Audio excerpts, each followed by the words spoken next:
This is Outside the Round with Matt Burrill, a Raise Rowdy podcast. What's going on, guys? Welcome back to another episode of Outside the Round. Y'all be sure to follow, subscribe, do all of that shit. Shout out to our friends from Surfside. No bubbles, no troubles. We got an absolute legend with us, a guy that I've been lucky enough to know for a while, been wanting to get him on a pod forever. It is the man, Koe Wetzel. What's up, dude? Brother Koe. What's up, man? How's life? How was Australia? It's good. I made it. We're back in the States, so I guess it was good. No, it was great, man. It was, every time we go over there, it's a hell of a time, and yeah, it was fun, man. We did Melbourne, Sydney, and Brisbane, and they all three showed out, dude, and I don't know, made us feel like we were Aussies ourselves. Yeah, and you've been over there quite a bit over the years, right? We did CMC Fest last year. That was our first time, and then so now this will be our second time, man. And I don't know. Hopefully, trying to get it to where we can spend more than a couple weeks over there every year, dude. But it was great, man. The fans are great. Everybody over there is phenomenal. So, yeah, man, we had a great time. That's badass, man. And for that to be the kickoff to the Night Champion Tour, like, what a way to start this thing off. Know, you got a busy year. You're bringing out all the boys, Shane Smith and the Saints, Old 60, Corey Kent, Wyatt Flores, Wade Bowen, Baker Blankenship, Colby, Logan. Like, yeah, you're bringing the whole crew out, bro. It's a reunion, man. It's just all the guys that we're all so busy these days, man. So, getting to have them all there on the tour with us, man. It's just we're hitting a lot of new places, a lot of old places, and we're excited, man. Excited to have the guys on with us, and I don't know, it's gonna be a barn burner for sure. Yeah, dude. So we were saying we've known each other for a while. My first time hanging with you was back in 2019 when I was selling hats and T-shirts for Gary and Charlie in Muscadine Bloodline, and that was my first time going out to the Red Dirt world. We opened for you at Heritage Hall in Ardmore, Oklahoma, and the Bomb Factory in Dallas, and it was in between Christmas and New Year's. Yeah, those were wild times. Yeah. Wild, confusing times. No, that was 2019. Yeah, so Harold's All High had just come out. That's wild how fast time is going by, man. Because I mean, it doesn't feel that long ago, to be honest with you. But yeah, those were fun shows from what I do remember. But we had a great time, man. Yeah, dude. And shout out to the Muscadine boys. Love those cats, man. And yeah, man, a lot of fun. Yeah, and I think back to this was before I was working with them. I was only with them back in 2019 before COVID. Then I was with Trey Lewis. We did some shows with you as well. That's the right. Dick Down in Dallas days, where we got to do some shows with, I believe, in Raleigh and in Virginia. But I think back to the stories of when you would come out to Alabama and play shows with Gary and Chuck, and then you'd bring them out to Texas with you. And there was always this stigma of Nashville and Texas, and it was that was one of the early times where it was you and Parker and your era of guys were coming up in the clubs and the bars back in Texas, and Gary and Chuck and Riley and all those guys were doing it in Bama, and then you guys would cross over. Yeah, so for sure. Talk about those times, man. Yeah, man, and it was kind of the same thing with Reed Southall, and then back in the noise complaint days, man. I got to know Reed and them through a party at Oklahoma State. We were playing at a pasture on a trailer. And got to meet Reed Southall and them, and then, they were kind of coming up in Oklahoma, getting big at the time, and we were kind of doing our thing in Texas, and so we were like, man, we should do a tour together to where, we opened up for you in Oklahoma, you come down and open up for us in Texas, and honestly, it was kind of the same thing with Gary and them, and I met them backstage at a roping arena in Stephenville, and it was either at I can't remember if it was at a Kojo show or Casey Donahue, either one. We were playing, maybe we were opening up for Cody or Casey, I don't know, whatever it was. I meet, Chuck and Gary backstage, and I was like, we were in the van still, because I remember we had some Colorado High vodka. They'd sent us a case, and it was right before I think Chuck had quit drinking. Yeah. And so I was like, man, Porch Swing Angels is so good, man. Let's take a drink, and man, we became boys then, and then kind of the same deal, man. We got together and. Out in down south, we go down there and play shows with them, and then they come out to Texas and play with us, man. And that's how the friendship was made, man. And yeah, man, I can't say enough good thing about those guys, man. They've always been really cool to us and just phenomenal artists. Yeah, dude, and it's to see where all you cats are now. Yeah. You guys are all at the top of the food chain now, and you've all come up, bro. And to those days where you were opening for so many guys and so many bands out there and doing it your way to now you get to bring out acts that are coming up and go out there and play sheds and arenas and go international, dude. And just how crazy the 10 years has been. I know, it's wild, man. Like going back to saying how fast time's going by, man, it's crazy. You know, to think just the other day, you know, we were in a van playing around to nobody and having to pay bars to let us come in and play shows. And, you know, now being blessed enough and fortunate enough to have, you know, all these people come out and, you know, jam our music and jive with us the way they have, man. And, you know, us getting to kind of return the favor on some of these younger cats that are coming up that don't really need us at all. You know, they're doing their own thing and they're going to be just as big, but it's really cool for us to be able to have them on the road and show other people what we already know about these cats. So we're really excited to have everybody on tour, man. It's just kind of come full circle, and you know, here's to another 10 years, hopefully. Yeah, man. And you've built up an incredible business, you know, between what you're doing and your whole team over at Floating Leaf. Yeah. Like I remember going in, I was with Trey and we got to go to like one of your HQs and went in, there was the pool table and all the games and the bar and all the games and then all the buses, man. And it's like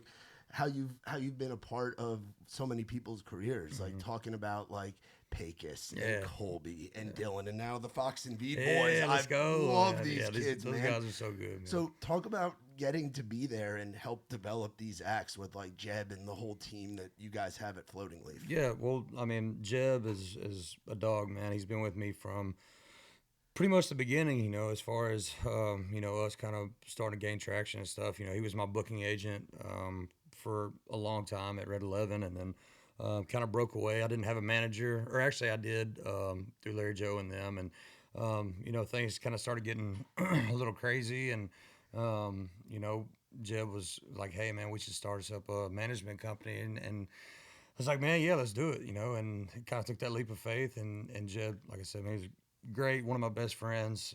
And then, you know, he goes out and finds all these younger cats that, you know, a lot of people don't know a whole lot about until you know, they get it going. But, you know, with Kobe Cooper and Pecos and Logan Yonke and Dylan Wheeler, man, it just kind of, the list goes on. And now the Fox and V boys, man, it's really cool, you know, and it feels more like a family situation with Jeb. And that's because he's your boy at the end of the day, man.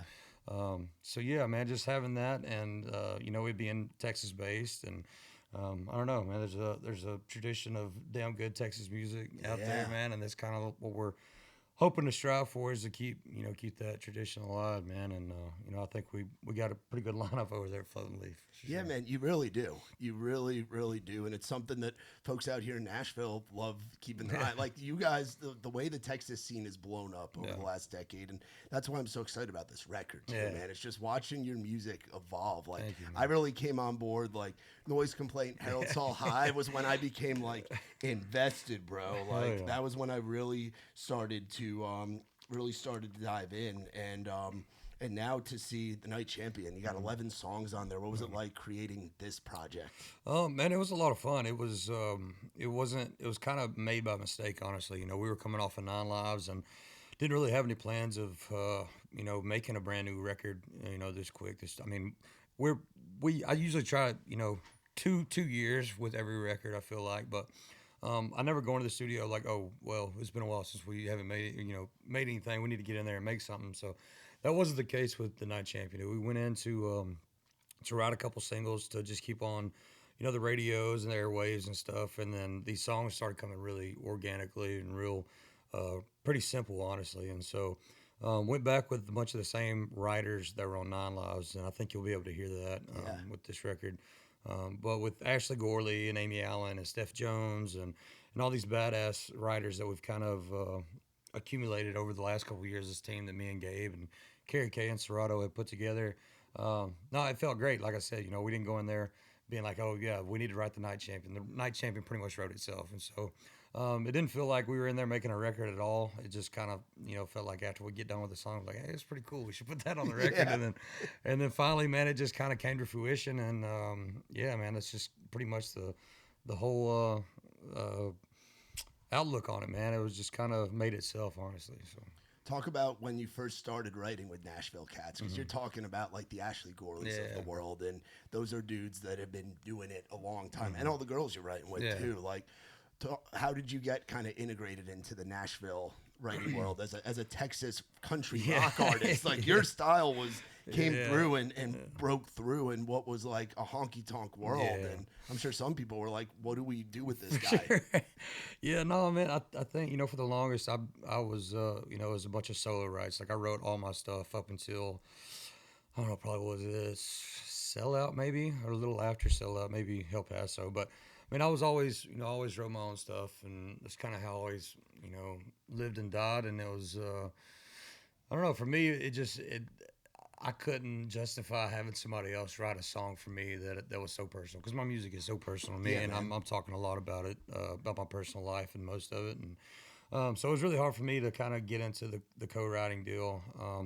And then it was, here and there, I dabbled in it a little bit, and then it just became something that I had to get more comfortable with, and because I feel like I was so closed off on sharing. The way that I shared my personal life was through the music. I'm not one of those people that likes to vent and tell other people my feelings and stuff. So getting in with these people, especially off these last two records, was been really good with Gabe putting together this solid team of songwriters that that can pick my brain to where it's really hard for me now to kind of get out what I'm trying to say, especially in a song. And with all these badass writers, man, they know me well enough now. We're good enough friends now to where I can say whatever and they can pick it apart and put it in words that I could never even think of. So, the whole co-writing deal, man, it's been an experience, but it's been a damn good one. I think.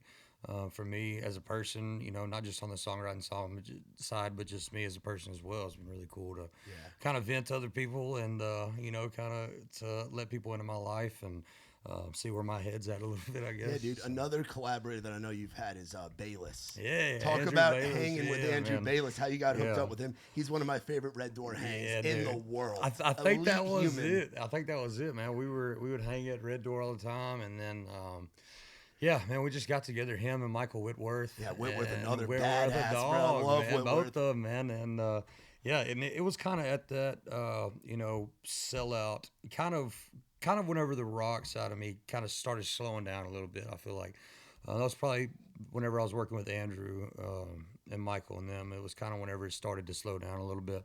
But man, we come up with some cool shit back in the day,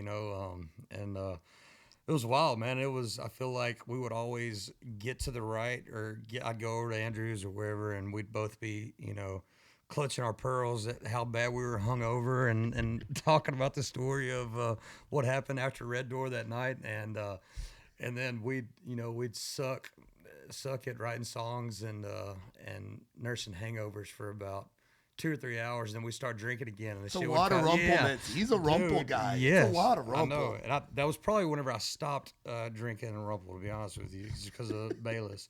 So Bayliss, if you're listening, thank you for making me stop the rumplements. But yeah, no, that was about how it'd go. We'd sit there and whine about how bad our head hurt for about 2 or 3 hours, and then we start drinking again, and some really cool stuff would come out of it. Dude. So. Yeah, man, working with Andrew and Whitworth and all those cats, man, it's really been great. And for Bayliss has worked a lot with Colby and Dylan and Pecos and all these Texas cats, Giovanni and the Hired Guns, yeah, all love these Gio, cats, bro. Yeah. And so yeah, man, I mean it's and Bayliss fits right in with that sound, that Texas sound that's coming out right now, that rock sound, dude. That's right up his alley, and he's such a dog on everything, man. And yeah, man, we always had a really good time, man. We need to get back together and do some more stuff for sure. Yeah, I was at the Country Calling Festival last year, which is in his hometown of Ocean City, Maryland. And he was up there, and luckily I'm coming up on 10 years no booze, which is great. I'm California. Thank you. Cali sober. Cali sober. I've been thinking about that myself here, actually. It's pretty great. You can ask Brantley about it. Brantley's a Cali sober guy, But we ended up out at like a local dive bar in Ocean City, and my partner in crime, Nikki T, so usually when we go out, it's like everybody knows I don't drink, Yeah. but Nick will drink. Yeah. And Nick tried to keep up with Bayliss, Oh, and boy. it was a late one at that beach bar, wherever it was in Maryland. Yeah, whenever me and Bayliss would drink, it was kind of who would throw up the white flag first, and neither of us are quitters. So You just go. yeah, so we just kind of like, are we sure we go? What time we start tomorrow? All right, let's start about 4 hours after whatever time we got to start. I want to go back to like the sellout era for you, and I remember it was a weird time, like during the pandemic, and I remember those songs coming out and it being such a big moment, like being stuck in quarantine or whatever that shit was like 5-6 years ago, and that album coming out. Talk about like having a big release like that while the world was shut, because I think it helped a lot of people, bro. For sure. People were craving music and craving shit. Yeah, well, COVID hit and nobody knew what the fuck was going on. Nobody knew what to do, especially us, and so. Me and Kimball, we locked ourselves. We basically quarantined in the studio in Denton. Well, that was Harold Saha, probably, I guess, around then. What was it? Yeah, Sellout.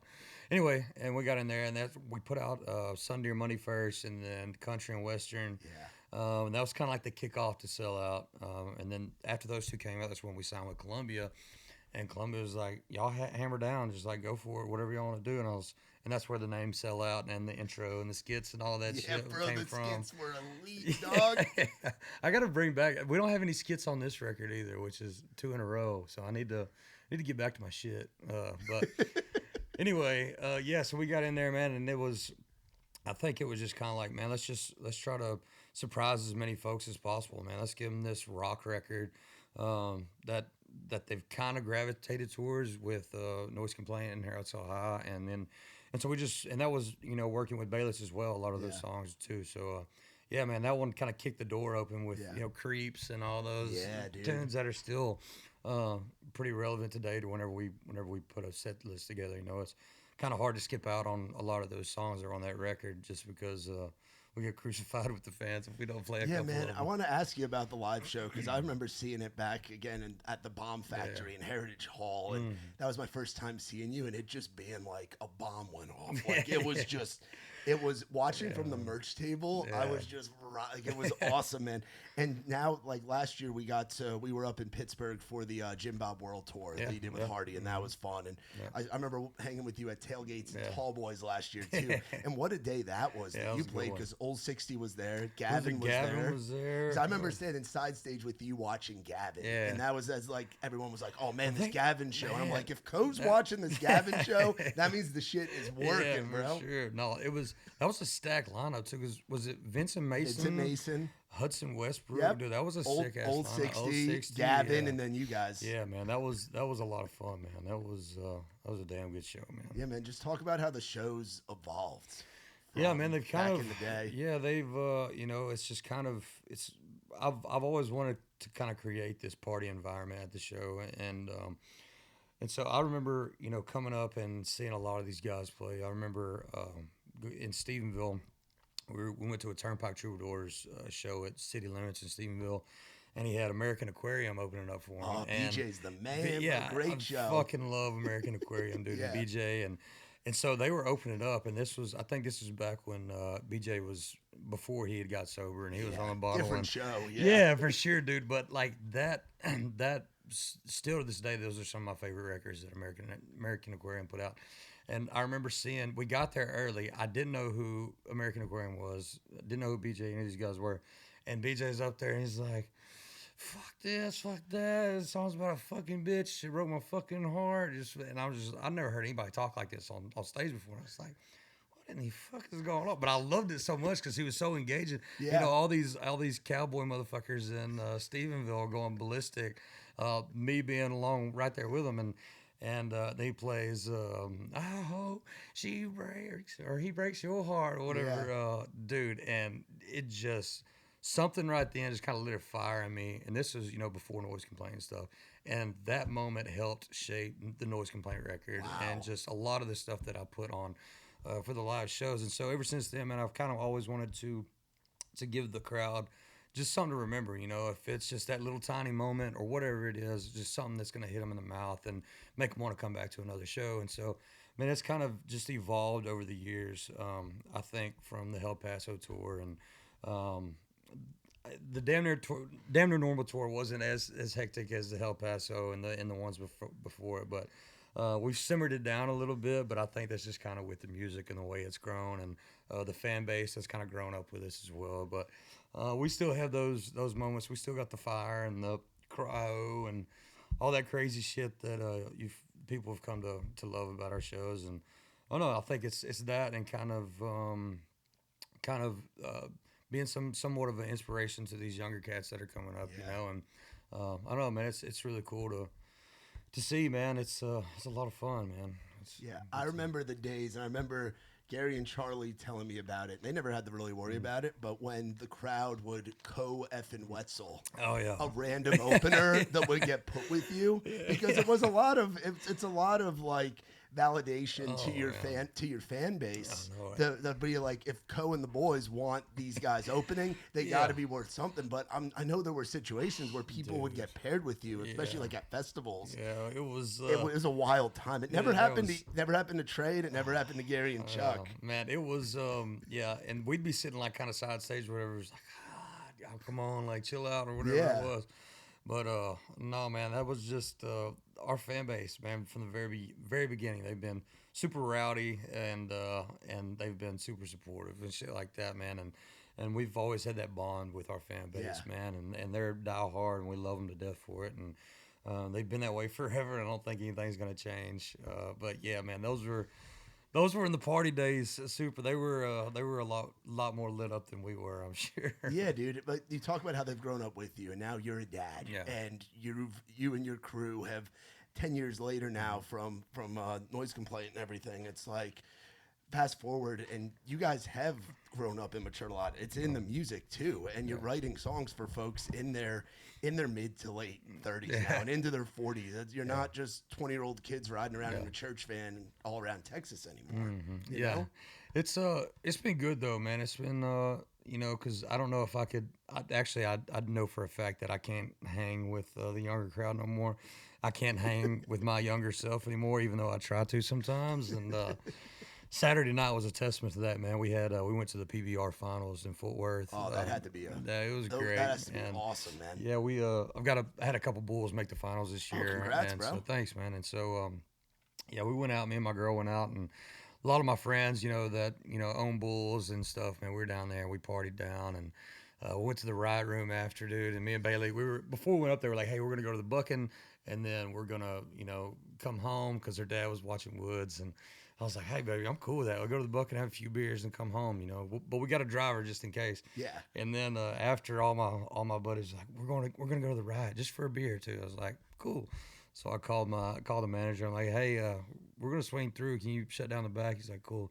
We walk in there, and it's a lot of my buddies I hadn't seen in a while. And about 2 or 3 hours later, I'm looking at Bailey. Didn't even tell me that she wanted to leave. I told her, I said, hey, I think it's time for us to get out of here. Wow. And yesterday was Monday, 2 days after that, and I thought I had the flu or something, but it was just a massive hangover. I obviously can't do it like I used to, but yeah, man, I try. And man, I don't know. Getting old sucks, man, and that hangover is one or two beers is famous last words. Dude, it's I'm never telling one or you, two beers. I'm telling you, man. It's and then it's all the tequila shots and everything else that are thrown in that you don't.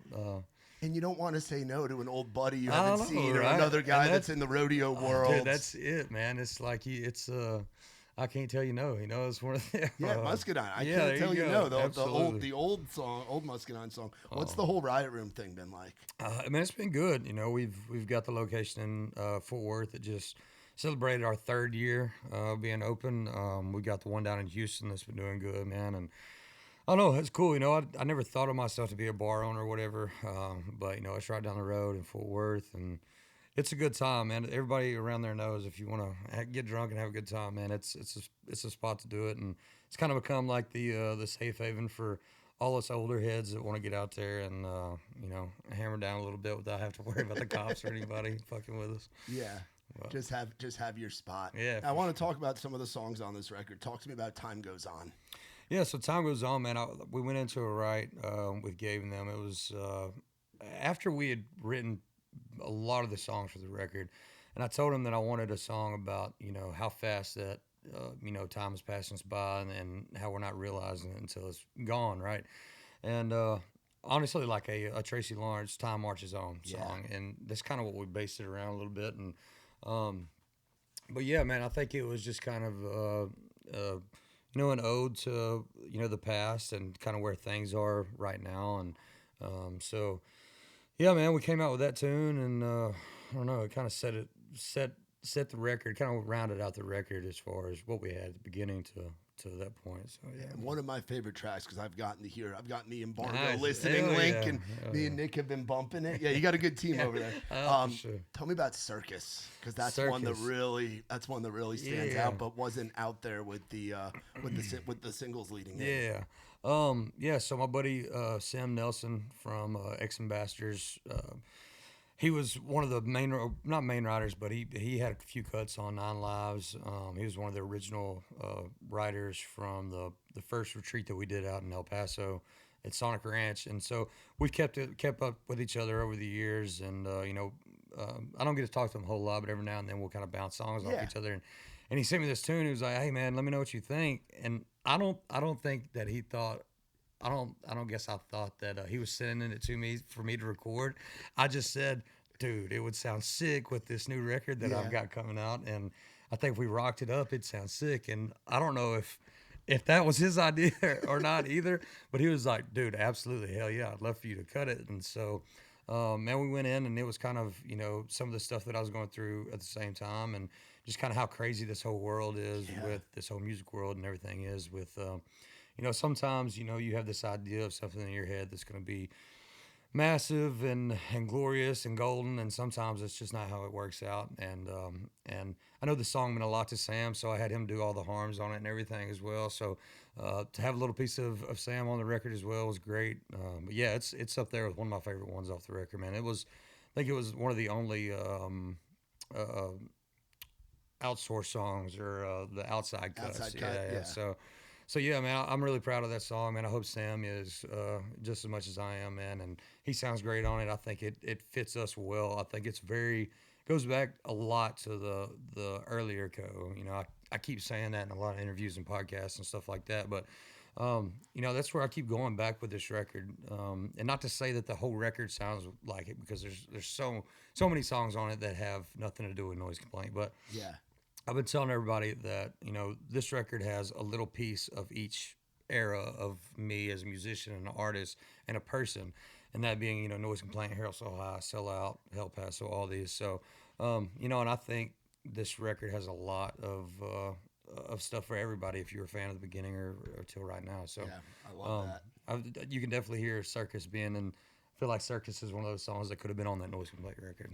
Yeah, man. I want to talk to you about some of the clubs in Texas and the world that you got to come up in with. I think of Green Hall. I think of the Blue Light. I think of the Tumbleweed, place that I love in Stillwater. Yeah. I think of the different Mavericks locations and just how blessed are you and how blessed were you to come up in a scene where there's so many places for you and your band to play? Dude, man, it's the most blessed, dude, for real. Seriously, there's no place like Texas. I know, I'm telling you, man. Well, you look back at like the Red Dirt days with Cross and Bolin and Stoney and all these guys coming up with the Wormy Dog and just the Tumbleweed and River Ice House and all these badass venues. Just to say, man, it's kind of cool that me and Parker and Southall and all these cats can, say that we came up in some of those, your Cheatham Streets, your Green Halls, your Bonita Creek Hall, and Nacogdoches, man, all these cool venues that are still around today, and man, I don't know, it was a blessing that all those venues took a chance on us when they did and let us come out and play. There was a few of them that let us come out and play. They were like, why the hell we do that? Because there was only 6 people in the bar. But isn't that crazy though? Back then, you really started from the bottom, and now you and your guys are here. Yeah, man. Seriously. I'll tell you, the Firehouse Saloon in Houston, it's not even around anymore. We went to go play it, and there was nobody in the bar, legit nobody. And there might have been 4 people, and they came with us. And so after the show, we go to settle up. We're like, hey, what do we get? What do we get tonight?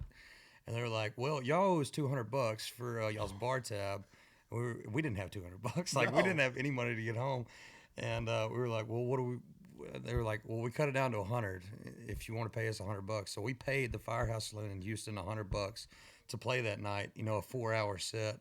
And luckily, one of the girls that we were hanging around that night gave us enough gas money to get home the next day. But yeah, man, the stories like that, man, I've got them for days, you know, and a lot of them that I can't even remember because it's been so long ago. But yeah, man, from going from that to, you know, being where we're at right now, man, like I said, I'm being so fortunate to have the fan base that we have and to be where we're at, man, it's hard to think about. Yeah, and the fact you just played the Houston Rodeo. Yeah. Like you think back to that Firehouse show. Yeah, for real. To Houston Rodeo. That was one of the stories I told on stage too, you know, and I was like, any of y'all remember that? And a couple of people went crazy and said, no, you didn't, because you weren't there. Yeah. You weren't there. Yeah, where were you at whenever we had that $200 bar tab? Yeah, that's why, man. What was that experience? Like, you've gotten across some bucket list Texas artist things, but just artist things in general, where you've gotten to go out and do Red Rocks and do the Houston Rodeo and go overseas. Like, where does the Houston Rodeo as a Texas cat, like, rank for you? Man, it's up there, if not number one for me, man. And I told a lot of people that, you know, Parker called me the next day and he was like, man, how was it? You know, because he's done it, you know, this is like, I think his 4th or 5th time that he's got to do it. And he was like, man, I really wanted it to be special for you and stuff. And I was like, dude, it took me like 2 or 3 days to come off the high. Like it was a high that I hadn't felt in a long time. And it was really cool that we got to do it at the first of the year right before the tour started, because that set the bar for the rest of the year, you know, the rest of how it's supposed to go. But, you know, I told a lot of my family, my friends, I was like, you know, this is up there, if not the highlight of my career so far. Just, you know, from every little bit of it, you know, pre-show into, you know, coming in with Paul Wall and the owners, that was the owner of the Texans, bro. dude. You coming in with Paul Wall in the slab, man, and you know, just riding out and everything, man. It was unreal, man. It was hard to describe. Having everybody come out and support, yeah, man. It was especially coming up and playing all these small rodeos. You know, me and P played, you know, hundreds of the rodeos coming up, and get to do the Daddy-O Mall there in Texas, man. It was very special for us. Yeah, dude. No, that's badass, man. And it's been so cool to watch the whole thing go. So going back to dad life, how old's the little one now? Dude, she'll be 1 Saturday. Wow. How crazy is that, man? I know it's I don't know, it's hard to believe. We keep talking about, you know, time and how fast it's going by. That is, you know, one of my best friend's dad told us whenever we were younger, he was like, man, y'all need to cherish all these moments, because you're not gonna realize how fast it's going until your friends start having kids, you know, and that was so true and so correct, because once my friends started having kids, it was like, wow, time's going by fast. And now, me being a dad myself, I'm like, yo, slow down a little bit, you know. And no, she's saying dada and mama, and she started crawling and stuff, and she's all over around the damn house. Oh, so now pretty soon she'll be running mobile. on you. She is mobile, bud. And so we had to baby proof the house, and yeah, man, it's like, put her down in one place, and then you turn your head, and she's gone. It's like, where's Woods at? So, that's awesome, dude. Yeah. That's awesome. You haven't gotten into like watching Bluey and all the kids shows yet? Man, you know what? I've tried to like go around the Bluey and the Miss Rachel and all that. I try to like go around them and like start her on stuff that I haven't seen for, like the Toy Stories and the Cars and all of my favorite stuff as a kid growing up was. So like, and she's really been into it. Her favorite right now is Finding Nemo and Moana. Like we can put either one of those on, and it's like every time we put it on, it's like her first time watching it. She's like blown away, just mesmerized, and which is cool because awesome. You know I mess with both of those, so you know I'm a fan with that. But yeah, it's really cool going back on all these older shows that I forgot about or haven't seen in a while, and she's like really into them. But yeah, it's gonna be it's gonna be fun, you know, as she gets older and get to share my childhood stuff with her. Yeah, my girlfriend's got a little girl, so I become like step daddy. How old is she?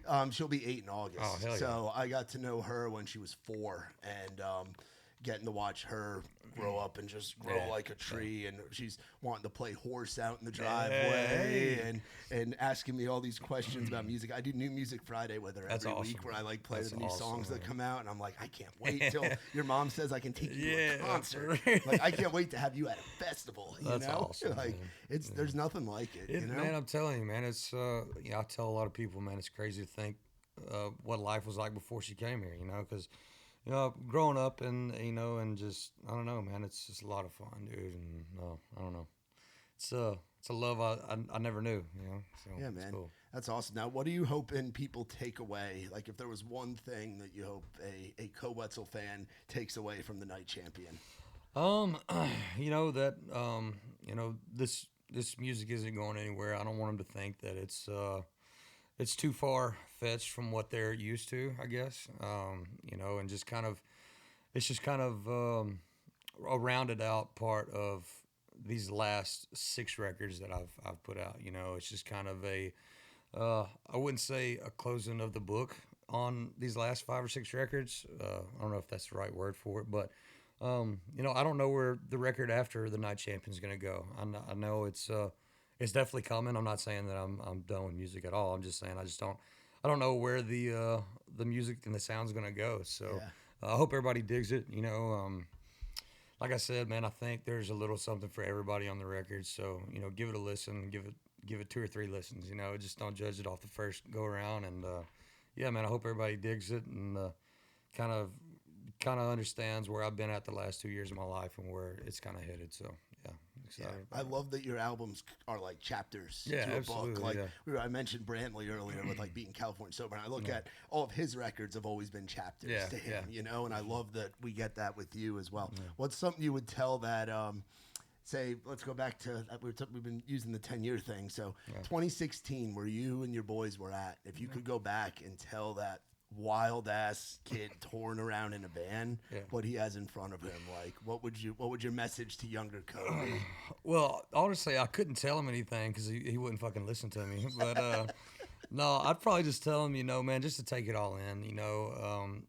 I wouldn't tell him to do anything different. I don't regret anything I've done in my past, man. And I tell him just to keep hammering and doing exactly what you're doing, but at the same time, open your eyes and enjoy the smaller moments and the stuff that you think is, rough isn't that rough at all. And man, just to kind of take it all in, enjoy it with your friends and your family, man, and just keep going, man, because your life only gets better from that point, man. And yeah, man, it's like I said earlier, dude. I'm one of the most blessed dudes in the world, and it's crazy this life I get to live and this journey that I've been on, and hopefully here's to another 20 or 30 years of it. Amen. Amen, dude. There's one more thing. I forgot to bring it up earlier. We got a close mutual friend in Ella Langley. Yeah. How wild is it seeing that girl do what she's doing, and how cool phenomenal. Is it to watch, like, little sis? Yeah. She was one of our, like, she was basically living in the van with me and Trey back during COVID, and she spent a lot of time touring with you and the guys, and you guys put out That's Why We Fight, and just what's it like seeing her, but also outside of Ella, like other folks that you've seen just kind of come up, bro? Man, it's crazy, and then I've said this before, but it was never like. How do I say this? I mean, it was always going to happen. Yeah, I guess is what I'm trying to say. Yeah. Man, she's always been a superstar, and now the moment that she's having and all this great stuff that's happening to her, man, it's just like, yeah, it was coming, and I'm so glad that everybody now is jumping on that train, man, because it's great, man. She's phenomenal. The team she's got behind her is great, and man, I think the sky's the limit. I don't see any slowing it down anytime soon. And so yeah, man, it's her and all these other folks that I've came up with, Muscadine and Parker winning album of the year the other night at ACM. Isn't that wild, bro? Man, like you awesome, and him, you and him, Road Dogg. Like you were talking about that gig where you owed the bar $100. Like that was the era when you guys were playing shows together, and not long before it. Yep. Yeah, man. So I mean, it's really cool to see all your peers and all your friends that you came up with doing great stuff, man. And I think it's great for music as well, because these artists that are putting out these badass, records and doing all these things, they're no slouches, man. They're great music. I think music is in a very good spot right now with where all these artists are blowing up, man. I think country music is in a great way.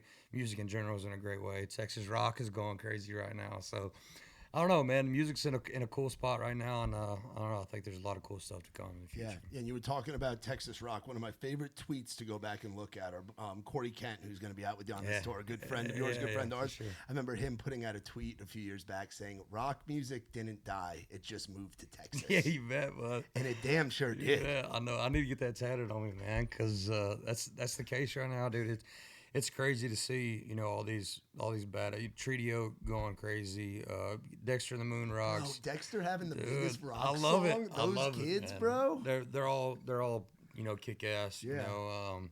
Those cats, man. Austin Meade, Gio, Dylan, Colby, Pecos, man. Like all these badass bands, man. It's really cool. I think it's great for music. I think it's great for this Texas rock genre that's kind of formed over the last few years, man. And it's just there's no telling, there's no end in sight, I don't think, man. And it's really cool to see. And I don't know, man. It gives me the itch to get back in there and make some more rock music, to be honest with you, man. And and get some of these younger cats to come out and teach me what's going on these days, man.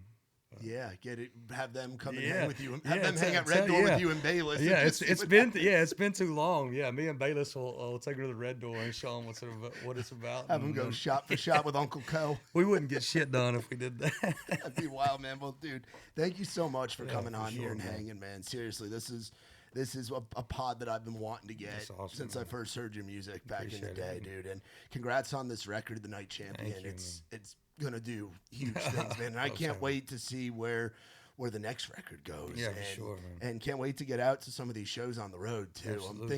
I'm thinking our paths will definitely cross at some point. Oh, for sure. Yeah, you gotta come out, man, and just kick it with us for a couple days. And, dude, I would love. We'll break out the rumple and get crazy. Dude, yeah, we'll bring the alcohol-free rumple. I'll get my THC fix for sure. I'll be hanging like we did at that piano bar in Dallas after that Bomb Factory show. And we'll bring some cigars out too and hit some Crown Heads. So y'all be sure to go check out The Night Champion, the new record from our boy Koe Wetzel.